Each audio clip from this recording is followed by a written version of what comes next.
Hi everyone, welcome to my channel.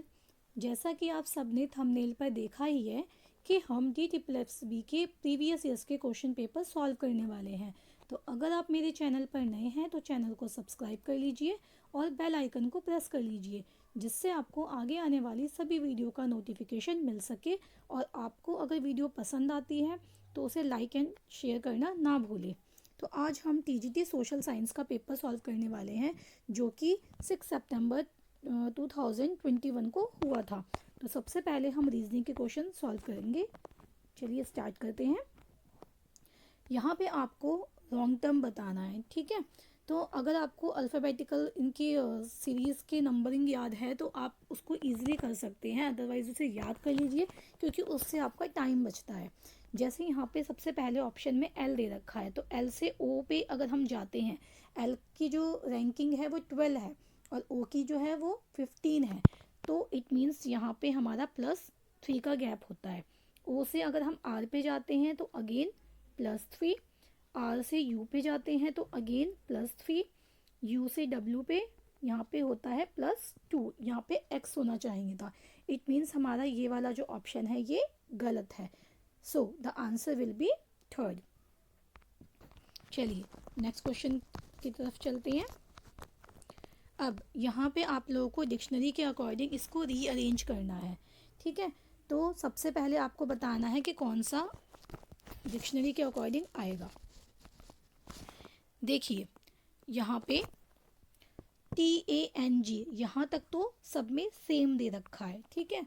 इसके बाद हमें चेक करना है कि सबसे पहले अल्फ़ाबेटिकल ऑर्डर में कौन सा लेटर आता है। तो यहाँ पे L है फर्स्ट में, फिर सेकंड में E है, फिर I है, फिर O है, फिर E है। तो सबको पता है कि सबसे पहले E आएगा, ठीक है। अब 2 में E दे रखा है, सेकंड में और फिफ्थ में। तो हम आगे चेक करेंगे, यहाँ तक L तक दोनों में सेम दे रखा है। इसके बाद सेकंड में I है, यहाँ पे L है। तो I और L में से सबसे पहले कौन सा आता है? I आता है, ठीक है। तो सेकंड नंबर वाला हमारा फर्स्ट हो जाएगा और जो लास्ट है वो हमारा सेकंड नंबर पे यानी फिफ्थ आ जाएगा। अब बाकी के 3 देख लेते हैं हम। सबसे पहले में यहाँ पे L दे रखा है फर्स्ट में, थर्ड में I और फोर्थ में O दे रखा है। तो I, L और O इन तीनों में से सबसे पहले कौन सा आता है? वो आएगा हमारा थर्ड नंबर वाला, यानी I जो होगा वो पहले आएगा, ठीक है। इसके बाद L और O बच गए, तो L वाला इसके बाद आएगा और O फिर इसके बाद आएगा, यानी 1 एंड लास्ट में आएगा हमारा 4। So the answer is 2, 5, 3, 1, 4.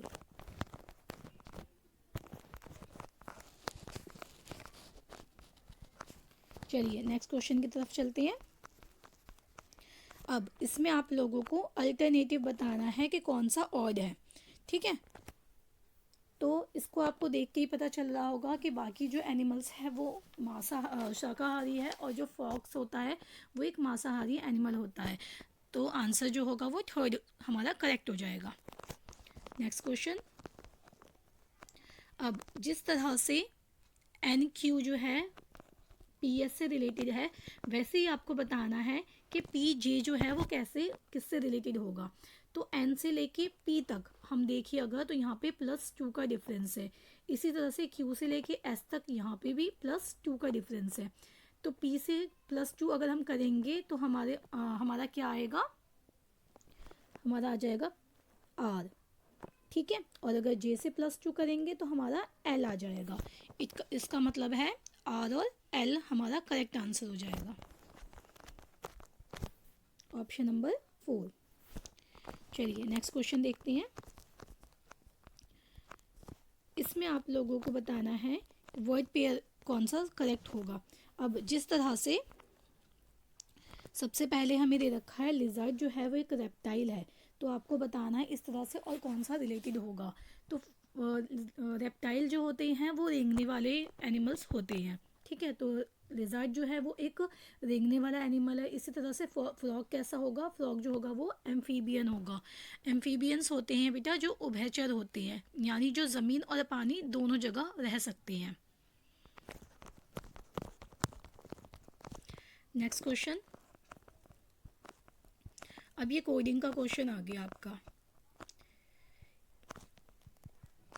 इसमें देखिए जिस तरह से एट जो है, एट के लिए कोड दे रखा है 33, ठीक है, और बॉक्स के लिए दे रखा है हमें 40। इसी तरह से आपको बताना है क्लास के लिए क्या कोड होगा। अब देखिए इसमें क्या किया गया है, इनके अपोजिट नंबर्स को लिखे गए हैं, ठीक है, फिर उनका टोटल करके यहाँ पे ये जो टोटल नंबर आया है वो लिखा गया है। जैसे ए का अपोजिट जो होता है वो होता है जेड, ठीक है, और जो टी होता है, टी का अपोजिट होता है जी, और जेड की जो रैंकिंग होती है वो होती है 26, जी की होती है 7। इन दोनों को अगर हम ऐड करेंगे तो हमारा जो आंसर होगा वो होगा 33, ठीक है। इसी तरह से हम बॉक्स का देखते हैं, तो बी का होता है वाई अपोजिट, और ओ का अपोजिट होता है एल, एक्स का अपोजिट होता है सी। अब इनकी रैंकिंग भी लिख लेते हैं, यानी 25 प्लस एल की जो होती है ये होती है 12, और जो सी होता है इसका होता है 3, ठीक है। अब इनको ऐड करेंगे तो हमारा आंसर आएगा 40। अब हम इसी तरह से क्लास का देखेंगे, क्लास का यानी सी का अपोजिट हो जाएगा एक्स, एल का अपोजिट होगा ओ, ए का हो जाएगा जेड, एंड एस के हो जाएंगे एच, ठीक है। अब हम इनकी रैंकिंग लिखते हैं 24, ओ का हो जाएगा 15, जेड का हो जाएगा 26, एंड एच की रैंकिंग हो जाएगी 8 एंड 8, ठीक है। अब हम इन सबको प्लस करेंगे अगर, तो हमारा आंसर आ जाएगा 81, ठीक है। इसका मतलब जो हमारा थर्ड ऑप्शन होगा वो करेक्ट हो जाएगा। अगर आपको इनकी रैंकिंग पता नहीं है या अपोजिट नहीं पता तो आप मुझे कमेंट में बता देना, मैं आपको इसके लिए एक वीडियो बना के दे दूँगी, ठीक है। चलिए नेक्स्ट क्वेश्चन की तरफ चलते हैं। अब यहाँ पे हमें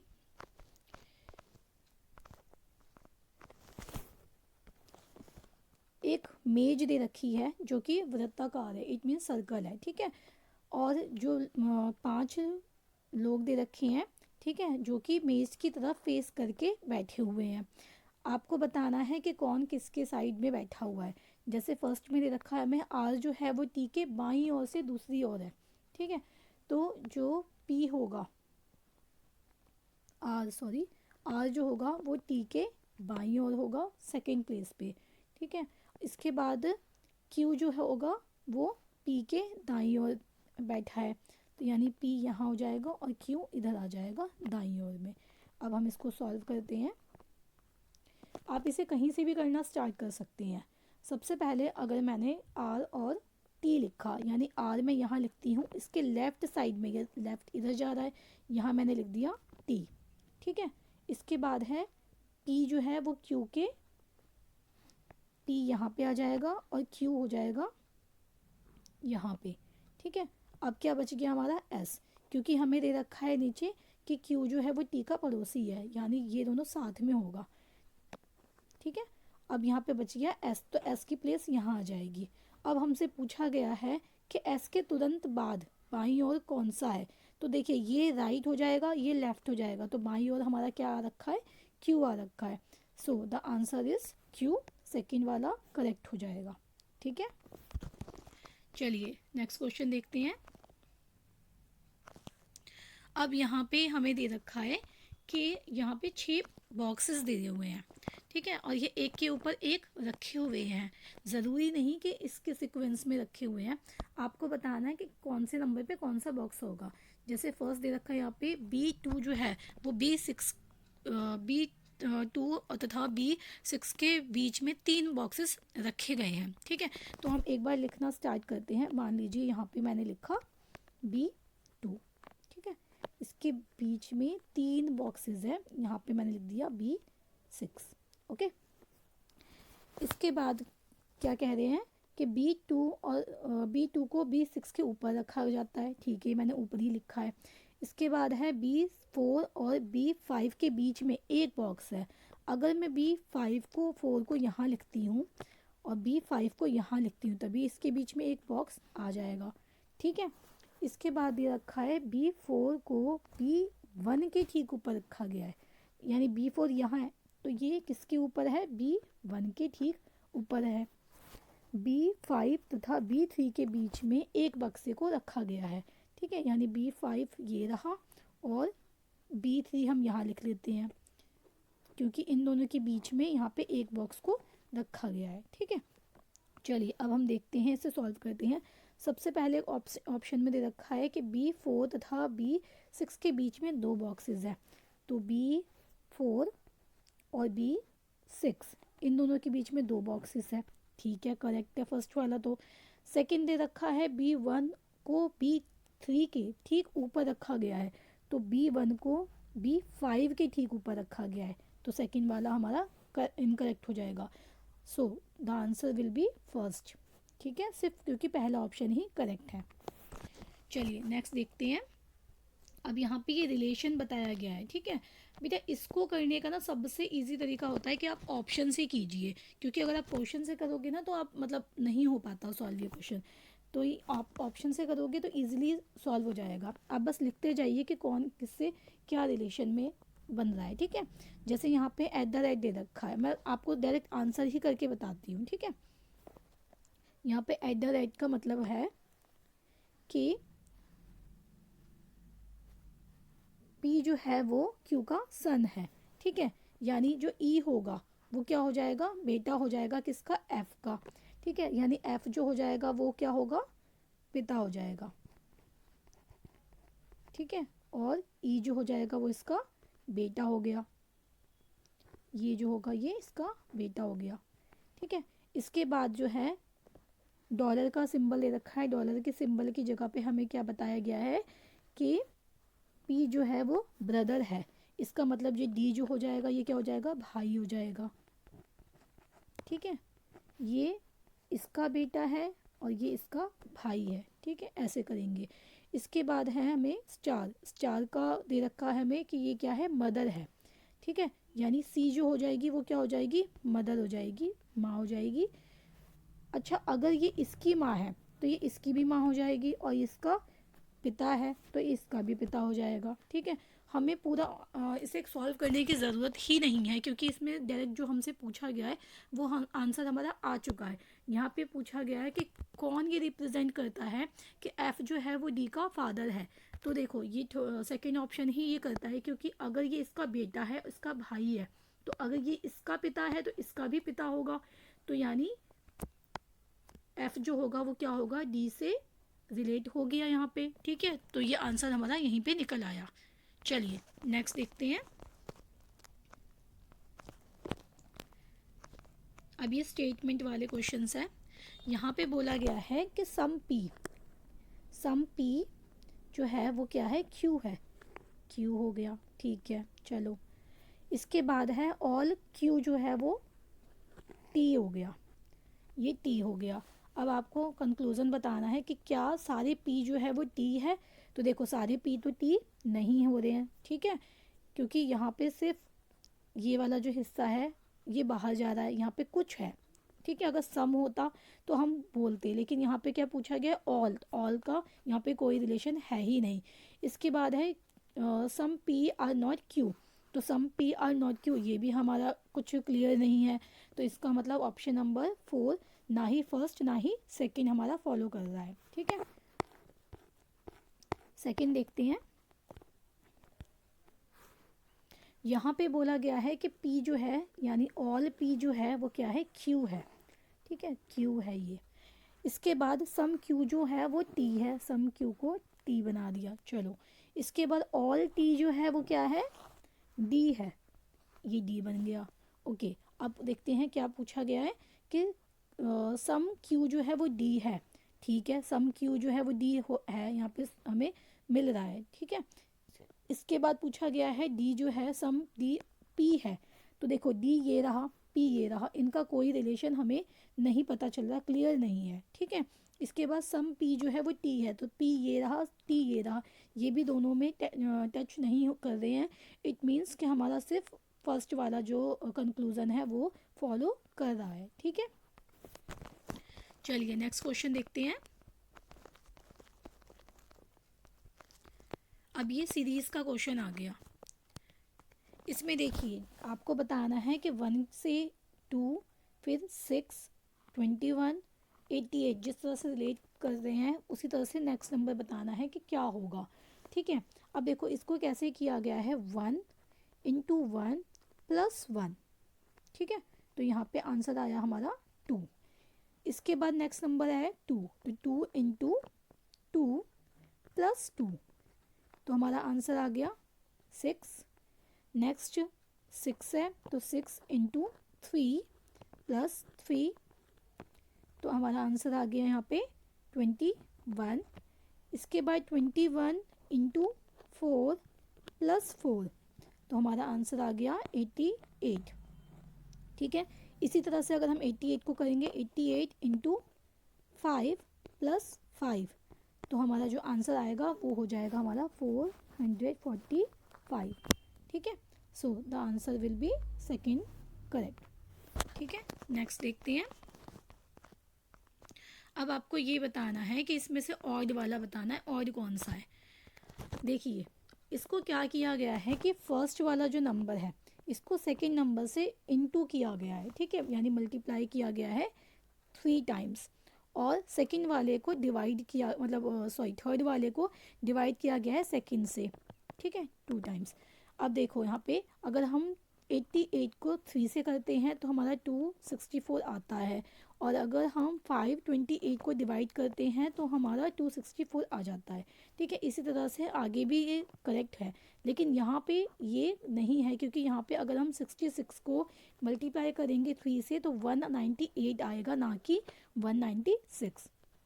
सो जो फोर्थ ऑप्शन है वो हमारा सही हो जाएगा, क्योंकि वो एक ऑड नंबर दे रखा है। चलिए इसके बाद अब ये देखते हैं नेक्स्ट क्वेश्चन। यहाँ पे देखिए बेटा, आपसे पूछा गया है कितने विद्यार्थी लेखक और अध्यापक दोनों हैं। तो देखिए इसको करने के ना 2 तरीके होते हैं, या तो आप पूरा प्रॉपर सॉल्व करो, या तो फिर आप देख के ही बता सकते हो। ठीक है, जैसे यहाँ पे ये वाला जो हिस्सा है, ये वाला जो हिस्सा है एंड ये वाला जो हिस्सा है, ऐसा कौन सा नंबर है जो तीनों में आ रहा है। तो ये वाला जो नंबर है यानी 5 जो है वो तीनों में आ रहा है। या तो आप ऐसे करो, या दूसरी तरीके से करने का तरीका ये है कि पहले आप लिखो स्टूडेंट। ठीक है, उसमें जो जो भी रैंकिंग है फटाफट से आप लिख दो। लेकिन इसमें क्या होता है, इसमें ना टाइम ज़्यादा वेस्ट हो जाता है। ठीक है, 9 हो गया, 16 हो गया एंड 5 हो गया। इसके बाद आप टीचर, टीचर वाले में क्या है 48, 5, 15 एंड 11। ठीक है, इसके बाद है लेखक यानी राइटर, इसमें दे रखा है आपको 14, 16, 5 एंड 15। अब बताना है कि कौन सा जो नंबर है वो तीनों में है, यानी ये रहा 5 यहाँ पे भी है, 5 यहाँ पे भी है और 5 यहाँ पे भी है। तो जो हमारा ऑप्शन नंबर 1 होगा वो करेक्ट हो जाएगा। चलिए अब नेक्स्ट देखते हैं। इसमें पूछा गया है कि, अब देखिए ये भी सेम वैसे ही है क्वेश्चन। ठीक है, अब इसमें बताया गया है कि जो नंबर है ब्लू वो ना तो येलो होना चाहिए ना ही रेड होना चाहिए। तो सबसे पहले मैं ब्लू का लिख देती हूँ कि ब्लू वाले में, ब्लू वाले के नंबर कौन कौन से हैं। ब्लू जो है वो 21, 45 एंड सॉरी, ये तो ब्लू वाला जो है सर्कल वाला, यानी 41, 45, 21 और 15। ठीक है, ये दे रखा है ब्लू। रेड दे रखा है हमारा 21, 45 एंड 36। येलो दे रखा है 44, 15 एंड 21। ठीक है, अब आपको बताना है कि ब्लू ना कि जो मतलब वो येलो भी ना हो और रेड भी ना हो। तो येलो में देख लेते हैं ब्लू का कौन सा मिल रहा है। ये रहा रेड। ठीक है, ये रहा रेड। ठीक है, और ये रहा हमारा येलो। तो बच गया 41 सिर्फ। ठीक है, फर्स्ट वाला ऑप्शन तो हमारा करेक्ट है, क्योंकि सिर्फ 41 जो है वो जो ना कि वो रेड में आ रहा है और ना ही वो येलो में आ रहा है। ठीक है, अब हम नेक्स्ट देखते हैं। नेक्स्ट में पूछा गया है कि आपको ये बताना है कि रेड जो है वो येलो में नहीं होगा और उसका जो टोटल होगा वो 102 है या नहीं है। तो रेड ये रहा, ठीक है, और येलो नीचे है। तो जो जो हमारा सेम है उसे कट कर दो, यानी 21 ये रहा, 21 कट गया। अब रेड में हमारे क्या बच गए, 45 एंड 36। इनको अगर हम ऐड करते हैं तो ये हमारा आता है 1 एंड 81 आ रहा है ये, ठीक है। इसका मतलब जो हमारा सेकंड वाला है वो फॉलो नहीं कर रहा। So the answer will be first.